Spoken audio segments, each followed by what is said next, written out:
وعلى آله وسلم تسليما أما بعد فقد قال الله تبارك وتعالى في كلام المجيد والفرقان الحميد فأعوذ بالله من الشيطان الرجيم بسم الله الرحمن الرحيم وَلَقَدْ آتَيْنَا لُقْمَانَ الْحِكْمَةَ أَنِ اشْكُرْ لِلَّهِ وَمَنْ يَشْكُرْ فَإِنَّمَا يَشْكُرُ لِنَفْسِهِ وَمَنْ كَفَرَ فَإِنَّ اللَّهَ غَنِيٌّ حَمِيدٌ آمَنْتُ بِاللَّهِ صَدَقَ اللَّهُ مَوْلَانَا الْعَظِيمُ وَبَلَّغَنَا رَسُولُهُ النَّبِيُّ الْكَرِيمُ وَنَحْنُ عَلَى ذَلِكَ لمن الشاهدين والشاكرين والحمد لله رب العالمين سبحان اللہ ماشاء اللہ. اور البتہ تحقیق دی ہم نے لقمان کو عقل مندی کہ مان اللہ کا حق، اور جو کوئی حق مانے اللہ کا تو مانے گا اپنے ہی بھلے کے واسطے، اور جو کوئی منکر ہوگا تو اللہ بے پرواہ ہے سب تعریفوں والا. سبحان اللہ. حضرات، سورہ لقمان کا دوسرا رکوع بالارادہ باقاعدہ ڈھونڈ کے نکال کے بیٹھا ہوں.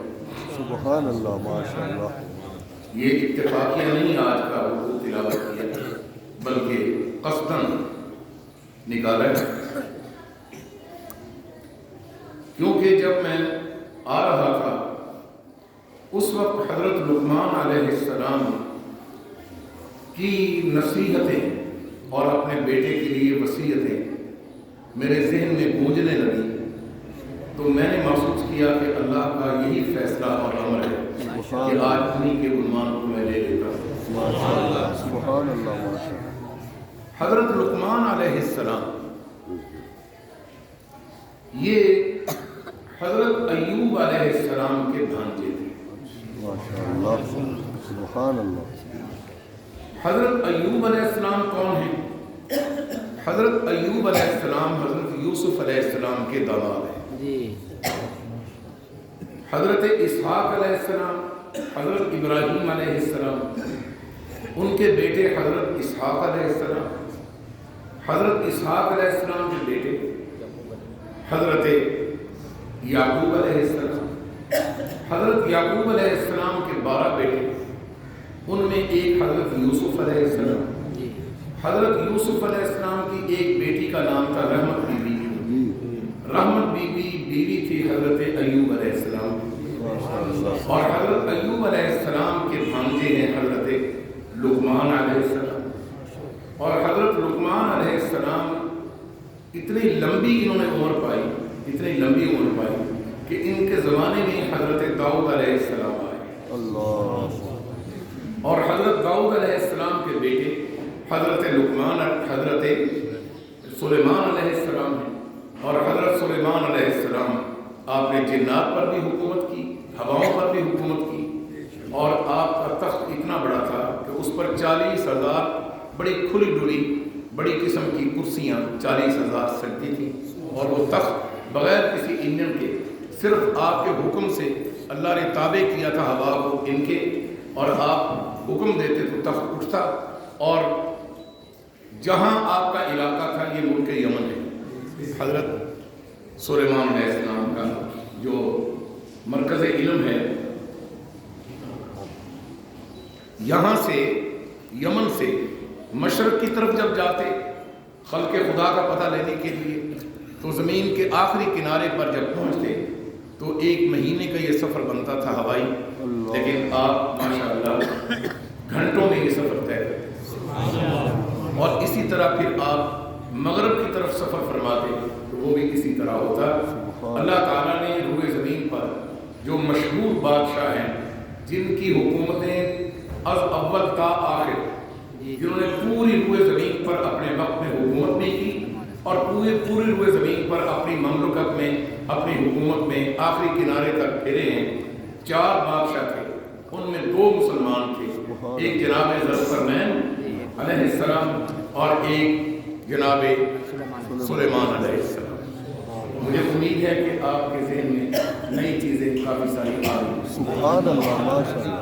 پوری روئے زمین پر پوری دھرتی پر کتنے بادشاہوں نے حکومت کی؟ 4۔ ان میں سے مسلمان کتنے ہیں؟ 2۔ ایک حضرت ذوالقرنین اور ایک حضرت سلیمان علیہ السلام۔ ٹھیک ہے جی۔ حضرت سلیمان علیہ السلام کا تفصیلی واقعہ 19ویں پارے کی سورہ نمل میں ہے، اور حضرت ذوالقرنین کا واقعہ سورہ کہف کی آخری رکوع سے پہلے وہ جو رکوع آتا ہے وَيَسْأَلُونَكَ عَنْ ذِي الْقَرْنَيْنِ، 16ویں پارے کا یہ دوسرا رکوع ہے، اس میں یہ تفصیل درج ہے۔ سب کچھ حوالے کے ساتھ میں بتا دیا کرتا ہوں تاکہ کبھی گھر بیٹھے یاد آ جائے کہ آج یہ سنا تھا، تو آپ کو کھولنے میں آسانی ہو اور سمجھنے میں بھی زیادہ فائدہ ہو۔ سبحان اللہ۔ اب آ جائیے حضرت لقمان علیہ السلام، آپ کے لیے بہت کم حضرات ہیں جنہوں نے آپ کو نبی تسلیم کیا ہے، اور بہت زیادہ مفسرین نے اس پر اتفاق کیا ہے کہ آپ نبی نہیں تھے، آپ حکیم تھے۔ ہمارے یہاں حکیم اس کو کہا جاتا ہے جو نبض دیکھتا ہو، اور نبض دیکھنے والے کو کہا جاتا ہے نبض شناس، نبض کو پہچانتا ہے، یا اس کو کہا جاتا ہے نباز، یہ بہت بڑا نبض دیکھنے والا ہے۔ اور یہ خداداد چیز ہوتی ہے کہ ذہن میں ایک بنی ہوتی ہے، اور باقاعدہ یہ ایک فن ہے۔ نبض اس جگہ سے کتنی چل رہی ہے، اس جگہ پر کتنی چل رہی ہے، کتنی ڈوب رہی ہے، کتنی اٹھ رہی ہے، درمیان میں حصہ جو ہے وہ کس چال پر چل رہا ہے، اتنا حصہ ہوتا ہے نبض۔ درمیان کی چال بتا رہی ہے کہ معدے میں کیا مسئلہ ہے۔ میرے دادا ابا جی رحمۃ اللہ علیہ، حضرت سید پیر علی احمد شاہ صاحب المعروف بابا بھارے شاہ رحمہ اللہ، والد صاحب کے والد صاحب، آپ اتنے نباز تھے کہ عمومی طور پر ہم سب بیٹھے ہوتے تھے، نبض دیکھ کر بتا دیتے تھے کہ رات تو نے آلو کھائے ہیں روٹی کے ساتھ یا بھنڈی روٹی کھائی۔ ایسے نباز تھے۔ اللہ تعالیٰ نے عمر بھی ان کو بڑی عطا فرمائی، ایک کم 100 سال عمر تھی، اور میری ہوش میں دنیا سے تشریف لے گئے ہیں۔ والد صاحب رحمۃ اللہ علیہ کو وہاں بیٹھتے تھے دادا ابا جی، اور ابا جی یہاں احباب میں بیٹھے ہوتے تو آواز لگاتے محمود شاہ، محمود، تو ابا جی تیزی کے ساتھ چلتے۔ جب تیزی کے ساتھ چلتے تو اس وقت کئی عقیدت مند کہتے حضرت بابا جی نے پتا ہے کہ تسی بھی بڑی عمر دے ہو، 50 سال تو اوپر عمر ہوگی تھوڑی، 60 سال 50 سال تو اوپر، تو تسی آرام نہ دو۔ وہ بھائی میں آگے دسنا پھر میں کیوں دوڑ رہا۔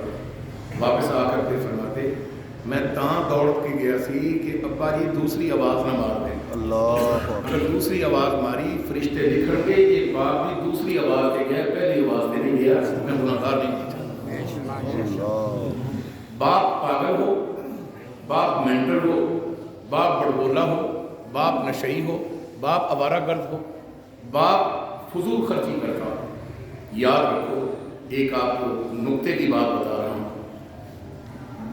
جن کی جو اس کی اولاد ہوتی ہے نا باپ کی، ان کے نامہ اعمال میں یہ لکھا جاتا ہے اولاد کی، اگر 5 بیٹے ہیں نا، 5 بیٹوں کے نامہ اعمال کی ابتدا میں لکھا ہوتا ہے کہ فلاں نامی آدمی ولی اللہ ہے اس کے حق میں، نہیں سمجھے گا کون، فلاں آدمی ولی اللہ ہے اس کے حق میں، اس لیے کہ وہ اس کا باپ ہے، اور اس کا باپ جتنا بھی گناہگار ہو، فراڈیا ہو، ٹھاک ہو، بے ایمان ہو، نشئی ہو، وعدہ خلاف ہو، لیکن باپ کی ہر دعا بچے کو ضرور لگے گی، کتنا بھی برا ہو، وہ اپنے لیے کوئی دعا کرتا تو نہیں قبول ہوتی۔ اللہ کہتا ہے کہ یہ تو ہے ہی میرا نافرمان، ان کی دعا کرنی دے آپ کی قبول کر کے، لیکن جب وہ اپنی اولاد کے لیے کوئی دعا کرتا ہے یا بد دعا کرتا ہے تو اللہ تعالیٰ کہتا ہے فوراً میں نے اس کو قبول کیا اس لیے کہ یہ باپ اس کے لیے ولی ہے۔ سبحان اللہ، بات سمجھ آ رہی؟ باپ بدکار بھی ہو تو اولاد کے لیے ولی ہے، اور باپ صالح اور ولی اللہ ہو پھر وہ سب کے لیے ولی ہے، اولاد کے لیے بھی ولی ہے، حتیٰ کہ اپنے لیے مانگتا ہے تو اللہ اس کی بھی قبول کرتا ہے۔ سبحان اللہ، بات سمجھ آ رہی ہے؟ سبحان اللہ، باپ کے بعد بھی باپ کی فرما برداری جاری رکھی جا سکتی۔ جو جو باپ باتیں کہتا تھا ان پر آپ چلتے رہو، زندہ باپ کی بات ماننے کا اجر لکھا جاتا ہے۔ اللہ تعالیٰ نے اتنی شان عطا فرمائی۔ تو حضرت لقمان علیہ السلام اکثریت کے نزدیک یہ حکیم تھے، حکیم، اور حکیم بھی نبض دیکھنے والے نہیں، حکیم وہ جو بڑے دانا اور حکمت کی باتیں کرنے والا ہو اس کو حکیم کہا جاتا ہے۔ سبحان اللہ، فلاں بندہ بڑا دانا ہے، یہ بڑا حکیم ہے، اس کا مطلب یہ نہیں کہ وہ دعائیاں دیتا ہے، اس کا مطلب یہ ہے کہ بڑی اس کے پاس حکمت کی باتیں ہیں۔ تو حضرات کیا بتایا تھا میں نے کہ حضرت لقمان علیہ السلام حضرت ایوب علیہ السلام کے بھانجے ہیں، اور حضرت یوسف علیہ السلام کی بیٹی جو کہ ایوب علیہ السلام کی اہلیہ ہے وہ حضرت لقمان علیہ السلام کی مامی ہے۔ سمجھ آئی؟ اس نے ڈھلے بولے تیری مامیاں نے بتائی تو اپنی ممانیوں کا احترام بھی اسی طرح ہے۔ لیکن ایک بات آپ کو راز کی بتا دوں، ممانی، چچی اور تائی یہ غیر مہرماں ہیں۔ بھرجائی، مامی، چاچی، تائی یہ غیر مہرماں ہیں۔ ان کے ساتھ شوہر کے بھانجے بھتیجے کا اور بھائی کے بعد بھائی کا بیوہ ہو جائے یا طلاق ہو جائے تو نکاح ہو سکتا ہے۔ جن کے ساتھ نکاح ہو سکتا ہو وہ غیر محرمہ ہوتی ہیں۔ ہمارے ہاں تو رواج ہی نہیں ہے مامی سے پردہ کرنا، چاچی سے پردہ کرنا، تائی سے پردہ کرنا۔ یہ ساری چیزیں شریعت کے اندر قانونی طور پر بڑی واضح ہیں۔ دیبال پور میں ایک آدمی ہے، کونسلر رہا ہے، نام نہیں بتاؤں گا میں، ان کا بڑا بھائی تھا۔ بڑے بھائی نے تائی کے فوت ہونے کے بعد اپنی تائی سے شادی کی تھی۔ سمجھ آئی؟ کیوں کی؟ کہ تائی کی صرف بچیاں تھیں اور زمین باہر چلی جانی تھی۔ آرام کے ساتھ رشتہ داروں نے اکٹھے ہو کے اس خاتون کو سمجھایا کہ تیرا جو بھتیجا ہے جو اپنا تیرے خامن کا، تو اس کی تائی لگتی تھی، اگر تو مناسب سمجھے تو نکاح کر دیتے ہیں تاکہ اندر کا اندر ہی کام رہ جائے، زمین بھی باہر نہیں جائے گی اور بچیوں کو بھی گھر کا ہی ایک فرد باپ مل جائے اور پھر تائی کے ساتھ شادی کر۔ میری بات سمجھ آئی ہے؟ اس لیے تائی، چاچی، مامی اور یہ بھرجائی ان سب سے پردہ فرض ہے، ضروری ہے۔ نبی علیہ السلام سے پوچھا گیا یا رسول اللہ صلی اللہ علیہ وسلم کیا میں دیور جیٹھ سے پردہ کروں؟ تو نبی علیہ السلام نے فرمایا کہ وہ تیرے لیے موت ہے، وہ تیرے لیے موت ہے۔ اس لیے، اور میں نے یہاں کئی دیکھے سگی بھرجائیوں کو بھگا کر لے گئے، باغیوں کو۔ گلاسگو برطانیہ کا شہر ہے، وہاں ایک نوجوان تھا بیچارہ، اس کے 2 بچے بھی تھے، لیکن اس کا چھوٹا بھائی وہ بھگا کر لے گیا اپنی بھاوجا کو۔ وہ گلاسگو سے بھاگا، لندن جا کر اس نے کرائے پر فلیٹ لے لیا، پتہ نہیں چل رہا تھا کہ کہاں گیا۔ تو یہ ساری چیزیں کیوں بتا رہا ہوں؟ تاکہ پتہ چلے کہ شریعت کے اندر کتنا اہم حصہ ہے اس کا۔ بہنوں سے سالیوں کو پردہ فرض ہے، کیونکہ ایک فوت ہو جائے تو پھر دوسری بہن اس کے نکاح میں آ جاتی کہ نہیں آ جاتی، تو پھر اسی لیے پردہ شریعت نے کرا ہے۔ اور میرے پاس کئی ایسے کیس آتے ہیں، ہفتے وار میں چونکہ بیٹھتا ہوں، آپ کو پتہ ہے کئی کیس ایسے آتے ہیں جو آ کے کہتے ہیں جی میری جی بیوی نال میرا پرار رل گیا، کٹھے ہو گئے ہیں، میرا بڑا کم خراب ہے، تو دسو میں کی کروں، بچے بھی ہے، بے شمار باتیں آتے ہیں۔ تو سرکار مدینہ صلی اللہ علیہ وسلم نے جو موت قرار دیا دیور اور جیٹھ کو، وہ کس لیے دیا؟ کسی لیے۔ بات سمجھ آ رہی؟ آپ کے بچے ہیں، بیٹے ہیں نا، باقی ہم میں ہوں کچھ نہیں کہنا، اگر نہیں بولے